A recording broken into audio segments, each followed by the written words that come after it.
Voyons l'apport de l'intelligence artificielle dans la conception du plan de traitement et la réalisation d'un compte rendu destiné au patient. Donc, on va prendre un premier patient qui n'a jamais eu jusqu'à présent, on va cliquer sur la 36 et on va créer des actes pour cette dent et on va faire la même chose sur une autre dent, la 16 par exemple. On va faire un implant et une couronne. Voilà, admettons qu'on soit satisfait.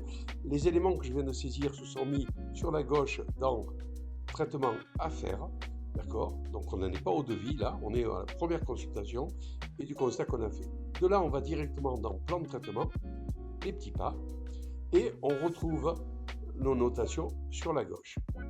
Imaginons qu'on soit OK là-dessus, on veut faire un plan de traitement pour l'ensemble de ce traitement, et voilà les séances qui nous sont proposées selon les paramétrages que j'ai effectués. Donc on a la pose première séance, contrôle de cicatrisation, pose de pilier et pose définitive. Imaginons qu'on soit satisfait, on a la rentabilité ici qu'on voit, on voit le coût total, tout est OK. Maintenant, on va passer à la réalisation du compte rendu. Je vais cliquer ici sur le bouton expliquer par l'intelligence artificielle et je vais l'envoyer sur le courrier.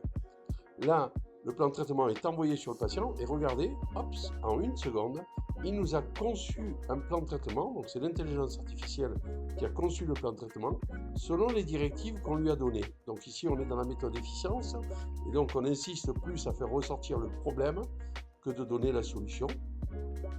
Donc voilà, là ici vous avez donc bilan et plan de traitement établi pour Monsieur Macario, donc première séance, deuxième séance, etc.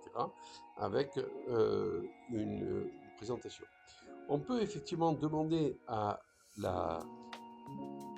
l'intelligence artificielle de rédiger de la manière qu'on le souhaite. Tout ça est entièrement paramétrable, on va dire, par rapport à ce qu'on appelle le prompt, c'est-à-dire les instructions que l'on va donner à l'intelligence artificielle pour réaliser le document que l'on souhaite. Ce document peut être bien sûr personnalisé et bien sûr il peut de là être soit imprimé en PDF pour être remis au patient, ce que nous recommandons, soit il peut être envoyé par mail, ce qui n'est pas la bonne solution.